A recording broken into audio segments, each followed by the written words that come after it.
It's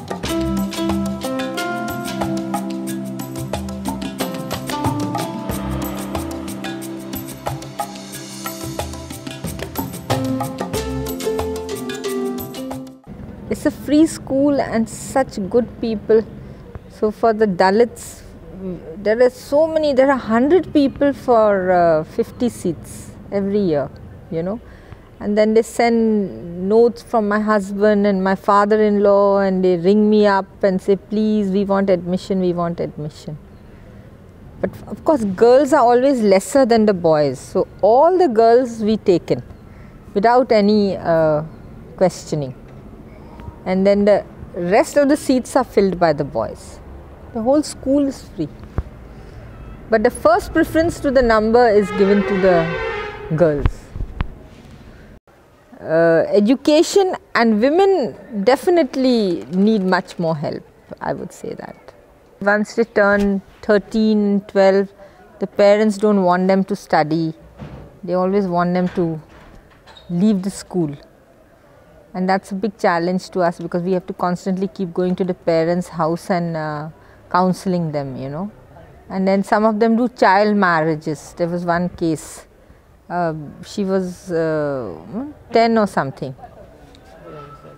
And even now that discrimination of, you know, like when they go home, they are doing housework, they are doing, you know, babysitting, they are doing cleaning, looking after small children.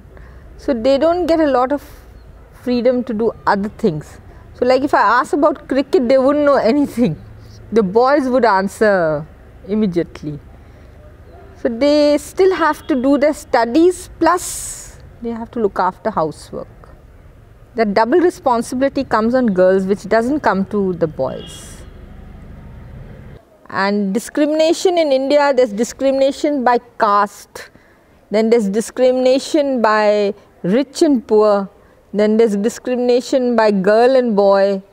So nowadays our local television is highlighting these problems a lot. So that's also creating a lot of awareness. Because in the 80s and in the 90s, there was a lot of female foeticide. You know, they would, with a sonography, come to know if the lady who's pregnant is having a boy or a girl. And there would be doctors which is against the law, would be killing the baby.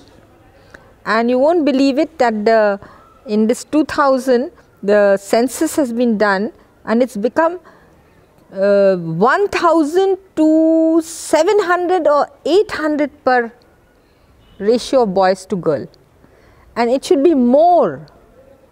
So there are states in Rajasthan and in Maharashtra where you don't find a girl for marriage. Can you believe it? They go to another place and they buy a girl to get married. This is also another kind of horrible discrimination going on.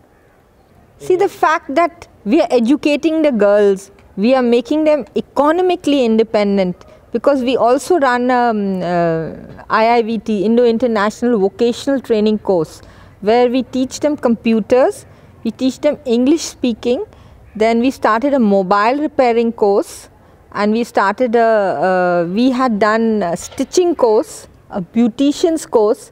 So all this was, the main aim was that when they leave our school, even if they leave in between, after the 10th, they will be economically independent. They'll have a hands-on training and they won't have to be dependent on anybody else. And the computer course and the English speaking course was the most popular, And of course, we try to keep specially girls course for the beautician's course and the sewing course. The beautician course doesn't work so well in a rural population, because it's not so aware. I mean, people are not so aware here. In Jaipur or place like Delhi, it's very, very popular. And the stitching course is helpful to them, though they can't really make money out of it, but they can really help in their own house. I mean, their own clothes, their own children and things like that. And of course, there are some enterprising women who the neighbors come and give them, do this for us, do that for us. So they earn a little amount of money, that kind. So Indo-International School's main aim is, firstly we give them a free midday meal, because we realize that they come from such poor backgrounds that you can't expect them to study on an empty stomach. So that was the first basic thing. Then came to education, and touch wood, we've come a long way. We've reached the 10th board exam, and we have 550 children being given completely free education. And we started the vocational training course so that they are economically independent and they are trained in some hands-on activity. So the future looks bright,